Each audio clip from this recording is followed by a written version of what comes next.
Hey guys, welcome to Brian's Man Cave.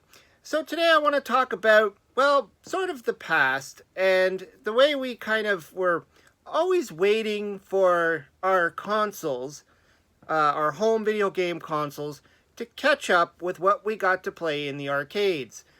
Now, if we kind of go back in time, we look at like the earlier arcade games, a lot of them were obviously mechanical in the beginning, the pinball style games. But when we started getting actual video games, after Pong, I mean, obviously Pong was very rudimentary. It was just like some paddles and a ball going boop, boop, boop, and that was about it. I'm talking about when arcades starting to become what we kind of remember them from the 80s. When Pac-Man and Donkey Kong and Q*bert and Pole Position, Centipede, all of the classics, Burger Time, those arcades. And obviously when those were all the rage, the home consoles were struggling at the beginning to try and emulate them. They wanted to bring that experience home. And they did and they didn't. Now, there's a good example here. Everybody knows this. Pac-Man.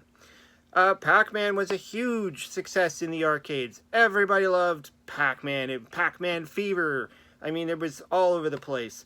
And of course, Atari had to get it to the market as fast as possible. It became one of those, you can play Pac-Man at home. And part of their whole marketing scheme. And I don't know if they had to rush it to production or what. But we all know what we ended up with. And people of those days, they bought it. They brought it home. They played it. And they're like, I'm sure there was a divide of people that were like excited to be able to play Pac-Man, essentially, the maze game with a yellow guy eating dots, or, well, in this case, they're wafers. They're not actually circles. But, people were kind of excited, and then there were some that were kind of disappointed. And we kind of accepted it at that point. We're like, okay, our consoles, right now, don't match the arcade.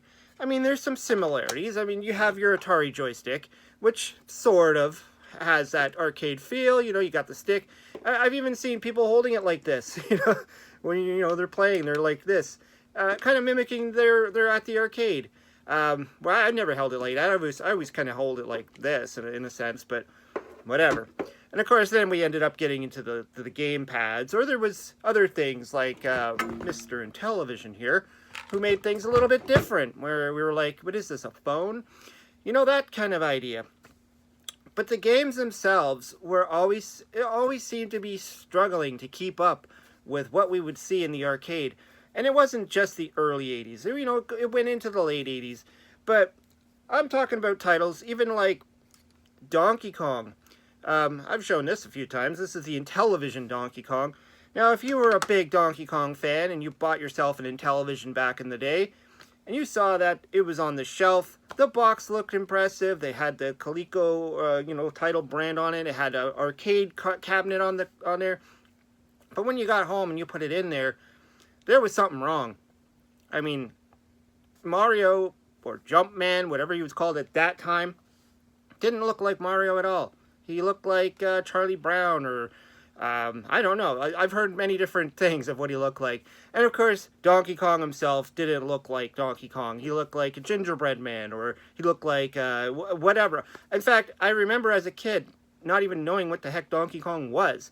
I just saw it on my screen, and I looked at him. I'm like, what is that thing? Whatever. I'm just trying to get this little man up to the top there and jump over these barrels and save that thing at the top, because I didn't know what she was either. But obviously, if you went and played the arcade, there would have been some problems here. You would have, you know what you're looking at. There's a similarity to it, but it wasn't quite there. And then there was games like Space Invaders, though, that really did kind of bring home that arcade feel. And, I think that this one, the Atari 2600 Space Invaders, pretty good. I mean, I think a lot of people wanted to buy an Atari 2600. Well, at that time would have probably called it the Atari VCS. But, you know what I'm saying. They probably wanted to play Space Invaders. Kind of like the same reason why people bought a Game Boy back in the day to play Tetris. They wanted to play that game. And this one came close, But let's be fair here. Space Invaders isn't in the in the arcade sense, wasn't that graphically pleasing. I mean, it was very simple. I believe the graphics were like mostly green. It was like it's not something that was a big marvel that if you saw it on your home console, you would have lost your mind. But there were other games like Popeye that this game went through a whole bunch of different looks and feels before they kind of got it right. They kind of got it looking more like the arcade. You almost had to get up to the Nintendo NES to start feeling like, okay, yeah, I'm now playing the arcade. And of course, there was the home computers. Like I played Popeye on the on the Commodore 64. But this is the Atari 2600 version, and no. I mean, you know what it is, you can make it out, but no. And I remember always thinking back when I was a kid, why can't they? Why can't they make these consoles look like why can't I have an arcade-looking game at my home?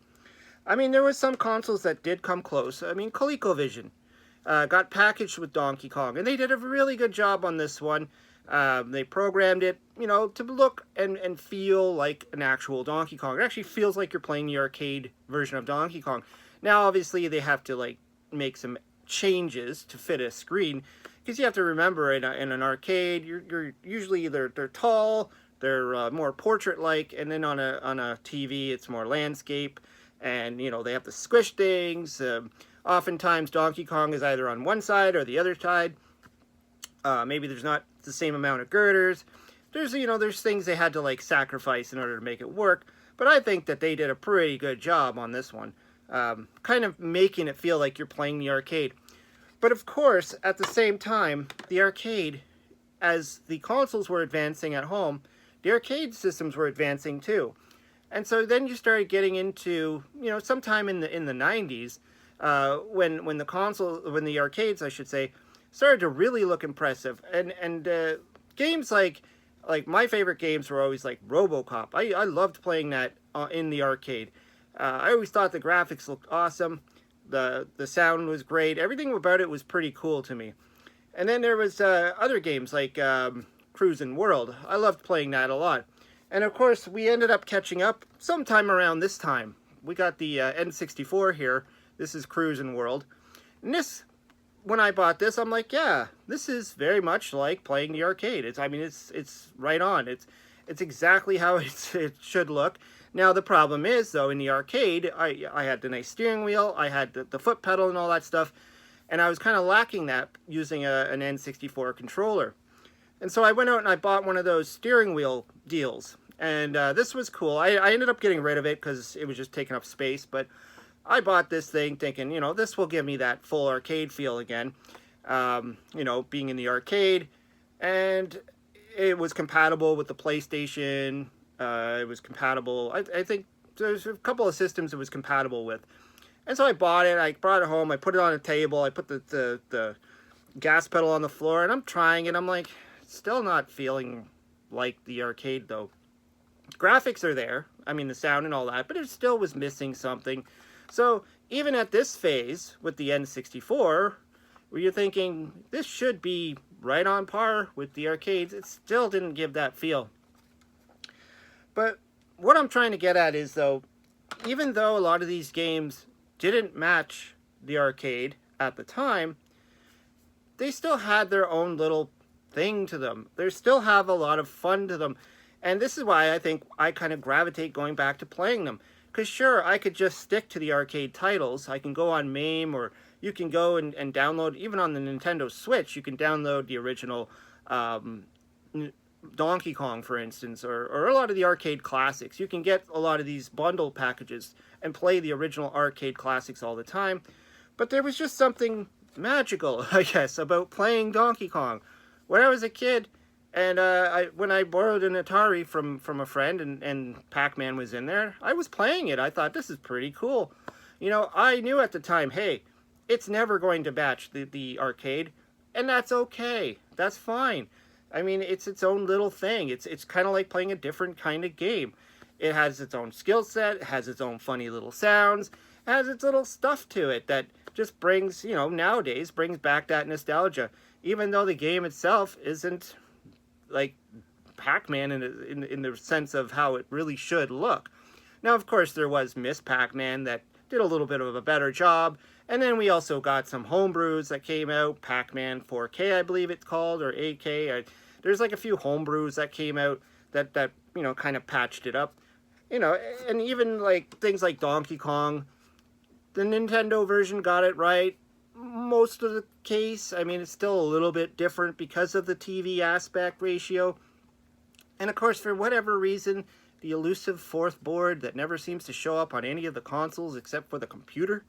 That's just the nature of it. I mean, I remember playing Donkey Kong on the Commodore 64 and seeing the Pi stage and going, what the heck stage is this? I don't think I ever made it that far in the original arcade myself. But, yeah, I mean, there's still some kind of magic to playing these types of games. Even though, the arcade was always better, there's something about these home console games that just still resonate with you. And like I said, Space Invaders, I think, did a pretty damn good job. You want to play Space Invaders? I like the Atari version of Space Invaders. But you can play it on every system that ever was created, pretty much. And it's still a great game. There's a few games that are kind of like that, like Qbert and even River Raid, for some reason, is a pretty cool game, no matter what system you play it on. But anyways, yeah. And there was one more. There was one more that I wanted to talk about here. Burger Time. And I mentioned it at the beginning. Burger Time on the Intellivision, and then, they ColecoVision made their own version. But the Burger Time on Intellivision is different than the arcade. It's different levels, it's different everything. Yet, a lot of people say the Intellivision Burger Time is one of the best ones. Even though it's far from the arcade. It's just the way I guess it came out. Maybe the sound, maybe the graphics, maybe the fun. I don't know. Anyways, yeah, I just wanted to talk about that because it was fun thinking about that back in the day of wondering when our consoles were going to catch up with the arcades, but then at some point realizing they didn't need to. They were still fun. We still had fun with them. We still have the memories there, even though it didn't match what we saw at the arcade. Anyways, let me know what you think. Throw some comments down below. Always like to hear what you have to say. Hope you subscribe, and we'll talk to you later.